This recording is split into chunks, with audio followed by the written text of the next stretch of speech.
Undefeated. Big Disney. Big man like Big Disney. The question I have for everyone watching as well in the comments and stuff, is the Jake Paul experiment over? Is it over as we know it in terms of, because we talked about crossover.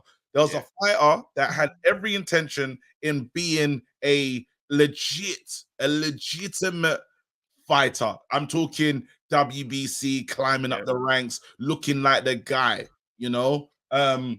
Is that experiment over? Travis, that question to you. What do you reckon? I don't know, man. I don't know. It's a very tricky one, because whilst I on the eye test, looking at Jake Paul fight at this level, you start to realize because it's easy to forget what boxing looks like when boxing is happening and the two combatants in the ring aren't really on standard. So he's done a good thing by, fighting the MMA guys and knocking them out in that way. And you start thinking, Nate Robinson, that was nuts.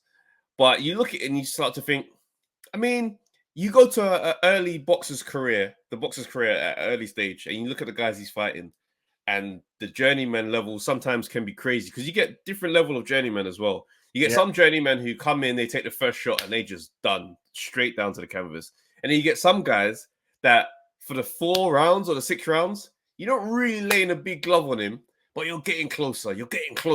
And then you get to the end of it, he shakes hand, he goes, yeah, mate, I'm looking forward to your career. He takes a pic of you, and he's cool. He's a crafty one. He's the one that don't really get knocked out much, not much damage.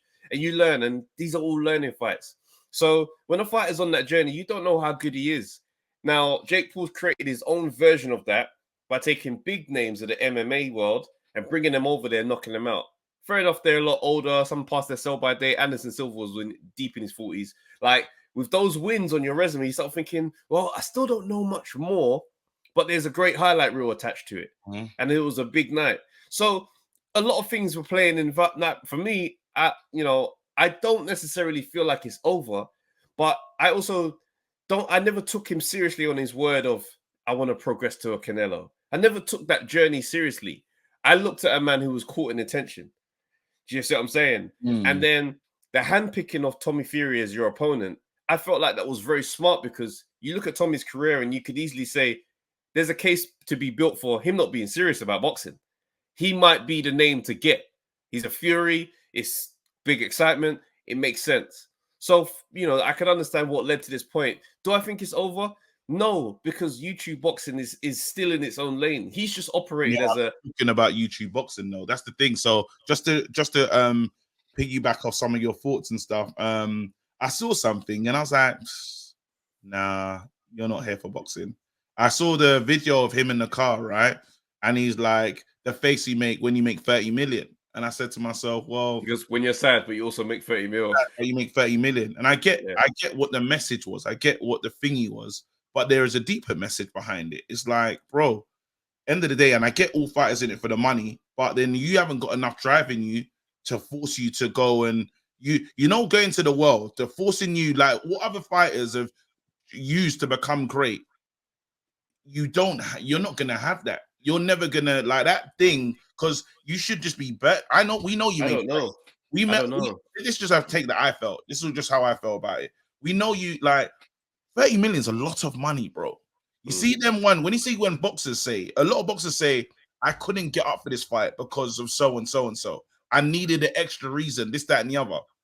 It's gonna take a will within to really like the what boxers had to put their bodies through to get to that mountaintop is very ridiculous. Now, if you're comfortable, and me and you have experienced difference where there's shows that we would have done in the past that, like no matter what, come rain or shine, this, that, and the other, when comfortability kicks in a little bit, you'll look at those shows and be like, I don't know, you know what I mean? And for boxing, there's no stone that can't be unturned. You heard what AJ said. AJ said, listen, I've got to fully focus on boxing. I was thinking about legacy. I was thinking about this. I was thinking about family wealth. That can't be your fault. If you lose in a fight like that to someone that you gassed up, you've gaslit and this, that, and the other, and say, hey, haha, I've got 30 million. bro, then it's like raw. Like, I don't know if this, like the real professional boxing, YouTube boxing, this can keep going as long as you like. But I'm talking about what you have to put yourself through to stand with them, man.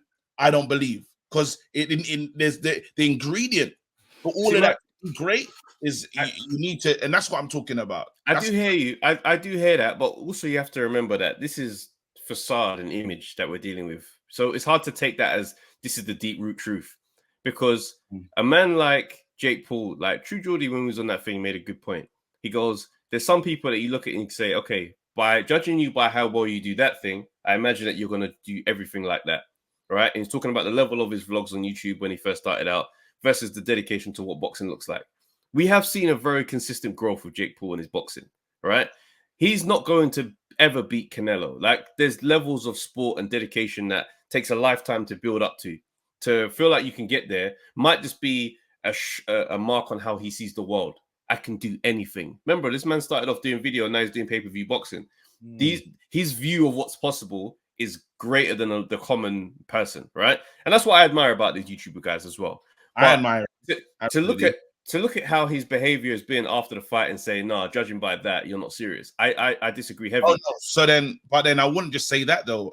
So while I saw that, there was another thing that I saw in terms of the work that has to be done because it's footwork and stuff. I was looking at him versus a somewhat boxer who is not top level, right? But then he looked, you could tell how amateur Jake Paul was. So when I say that thing, not just by the video, but I'm saying there's a lot of work to be done to make you significantly better. Because Jake Paul's Tommy Fury, while he did well, he's not the complete, what do you call it? He's not the complete. There's flaws in Tommy Fury as well. But this is the thing. Your flaws heavily outweighs his ones. So now it says to me, for you to do the work here, you have to become a gym rat. Yeah, but what I'm saying is, why do you think that he's not being a gym rat? Because of how bad he looks. People don't realize how long it takes for boxing to feel natural to you. Yes. Like, you can cram as much as you can, and you can have the BJ Flores and the J Leon Love in your corner. You can have all that camp and all the money and access. It still cannot make you the thing. Do you see what I'm saying? You've got to be in this thing for long. That's it. Yeah. I've been boxing since 2010. Yeah. Like, in gyms and working out and sparring and really experiencing a taste of what this thing is. And I look at myself shadowboxing now and all the stuff I know, and I'm like, boy, I remember I used to think I looked like this when I was starting out, and I was nowhere near. I watched my first fight just a couple of weeks ago randomly, and I was like, oh, that's outrageous. That guy should have beat me. And you know what I mean? And I can do that because there's time looking back. This thing takes a long time to come in. And that's why you say your perception of the world, because you've been a YouTuber, made you believe that you can actually get there. Absolutely. This has been the reality check to let you know that the world stage, nah, you're not touching those guys. However, because Tommy is not world stage, and I don't think he's got the minerals to ever get there, Tommy's not far from him. No. He can use Tommy as a benchmark of like, all right, the rematch. Okay, I saw what this thing actually looks like. I actually got a taste of this thing for real now. All that MMA stuff, that's got to go. MMA guys in my sparring, that's got to be done with. This, if I really want to compete with Tommy Fury, I can. Because I believe, right, if down the line real improvements are made, he can catch him. Only on the basis of Tommy's been training his whole life to be that good. And nobody left thinking that Tommy's got much of a serious career in boxing. Well, we're going to talk about Tommy. But that's what I'm saying. But like, right? Sorry, to land the point. You lost to that man. You didn't get beat up. You didn't get dominated. You didn't get destroyed. You knocked him down. There was times that Tommy dominated the fight. No, Tommy was winning. He was winning the fight. Like, I'm being careful with my words here. Yeah, I'm not saying you weren't dominating on the scorecard. Yeah, for me, Tommy was banking those rounds. You know what I mean? You look it back again, it weren't. Yeah, but in terms of how you lost, did you get dominated and beat up? No. So if that's the benchmark you want to set for yourself, getting a win over Tommy Fury at some point in your career, that's a good one to chase. All right. And then after that, it's misfits, it's salt puppies, it's KSIs. So this is the thing, right? With Jake, and maybe it's the mistake of us all, but until someone loses, you don't put a ceiling on a guy like that, because you say to yourself, Agreed. well, there's no ceiling. Before there was no ceiling. We said, bro, how high can this thing go? Where can he take it to? Right? And then what that fight did is just give us the ceiling, right? It lets us know, well, he's here. Before, it was when I was thinking about what, because we didn't know it was the unknown entity. So you're saying, bro, this guy's taking thingy, he's knocking guys out. Yeah, they're not what you call it, real guys, but let's see him against a boxer. If he beats this boxer, because then we don't know. Who was waiting in the wings was, and I know Carl Froch's ridiculous, but who was waiting in the ring in the wings was a Carl Froch. So it's like, if you are real, if you are what you call it, I'll see you. That's what the energy, right?